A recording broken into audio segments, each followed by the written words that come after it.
Hello children, welcome to our class with the continuation of electromagnetic induction. In that, mutual inductance. See the diagram. The mutual inductance is the phenomenon of production of induced EMF in one coil due to the change of current in the neighboring coil. See, consider two coils P and S which is placed close to each other. If the current in the coil P is varied, the magnetic flux linked with the coil S changes, which induces an EMF.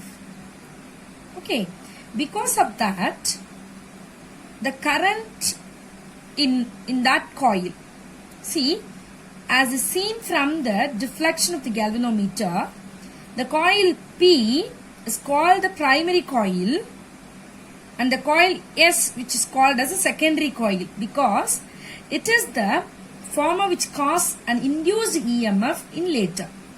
Understand?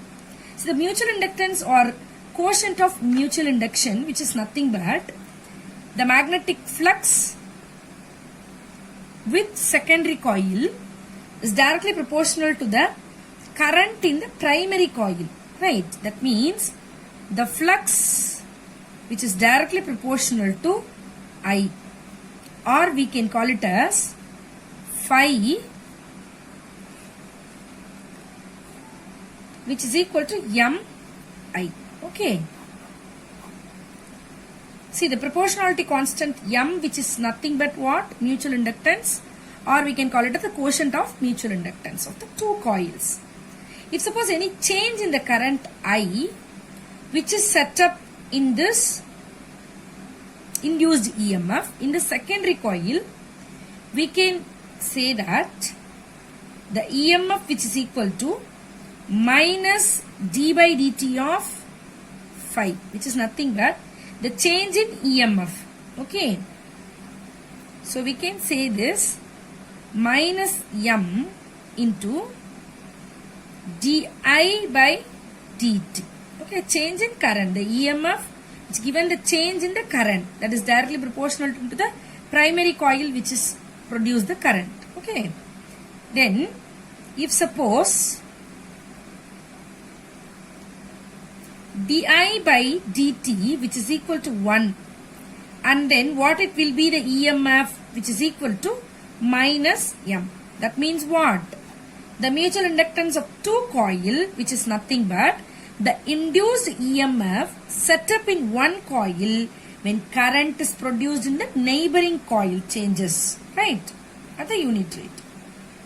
So here the same, what is the unit of the mutual inductance is 1 Henry, right. Here we have to write that m, which is equal to EMF by di by dt. So that from this we can get it that m is equal to 1 Henry. Okay. See the mutual inductance of two long solenoid. See the diagram. So consider the two long coaxial solenoids S1 and S2. See, it is wounded over, S1 is wounded over S2. Okay. So let L may be the length of the each solenoid, we can take it, and R1, R2, we have to take it as the radii of these two solenoids, this one and this R2. Yes. And A, which is nothing but the area, pi r square, and N1 and N2 is the number of turns of the coil.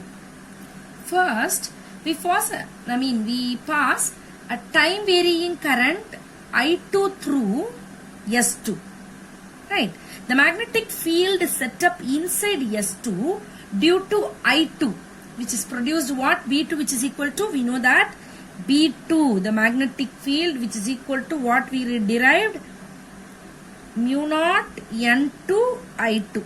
Here it should come, where N2, which means what? We know that. So N2 by L, number of turns per unit length of S2. Right. Now the total flux linked with that inner solenoid S1, that phi which is equal to what it will come? B2 A N1. Okay. Which is equal to B2 is what? Mu naught N2 I2 into A N1. Right. So the mutual inductance of the coil 1 with respect to 2, which is nothing but M12, which is equal to phi by I. That means 1 with respect to 2 current. So mu naught N2 A N1, which is equal to what it will come? Mu naught N1 N2 A whole divided by L. Okay. See, we now consider the flux linked with the outer solenoid S2 due to the current I1 in the inner solenoid S1. See, the field B1 due to I1 inside S1 is what it will come? Here we have to take B1 which is equal to mu naught N1 I1. Now what it will be the total flux we can see. The total flux linked with, suppose the outer solenoid S2, which is nothing but phi 2, which is equal to B1 A N2, here we have to take it. So that B1, which is nothing but what? Mu naught N1 I1 into same thing A N2, which is equal to mu naught N1 N2 A I1 by L. See here, the mutual inductance of coil 2 with respect to coil 1. That means M21, which is equal to 2 with respect to 1. So which is equal to mu naught N1 N2A whole divided by L it will come. So clearly we can say that M12 which is equal to M21. So that M, we can say that M. So that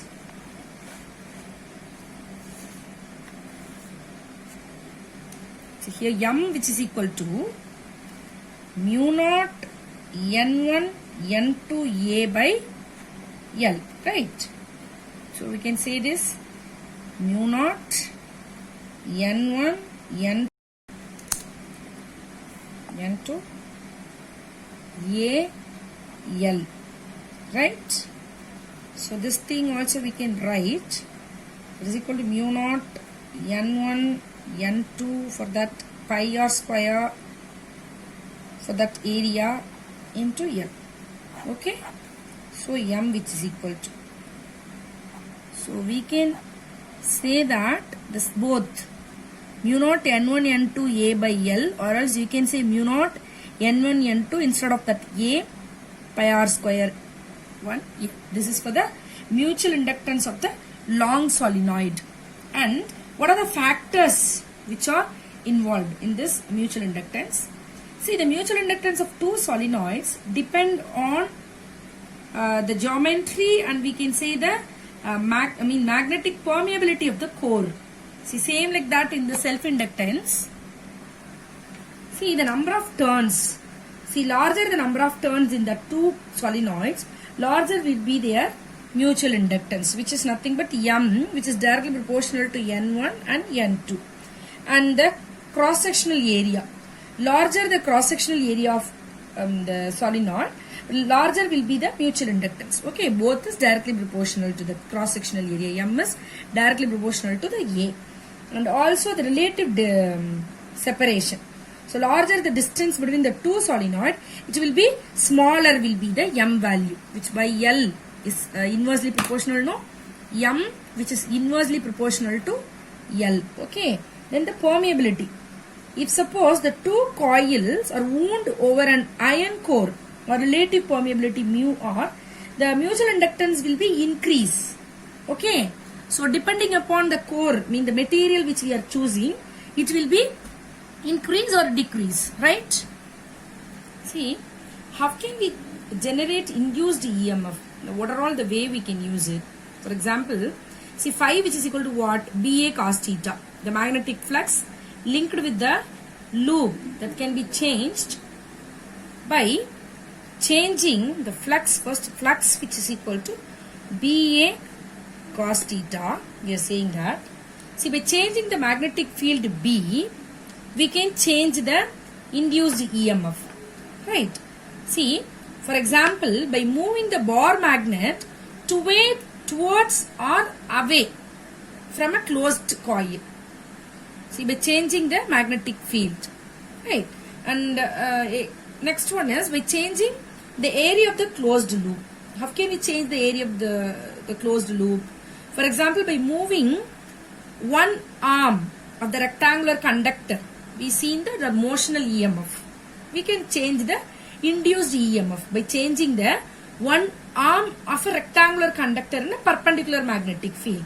Right? By that also we can change the EMF. Then the third point, which is nothing but by changing the relative orientation of the loop and the magnetic field. See, check it. By changing the relative orientation of the loop and the magnetic field. For example, by rotating closed coil about an axis perpendicular to the magnetic field. Okay? Thank you, children.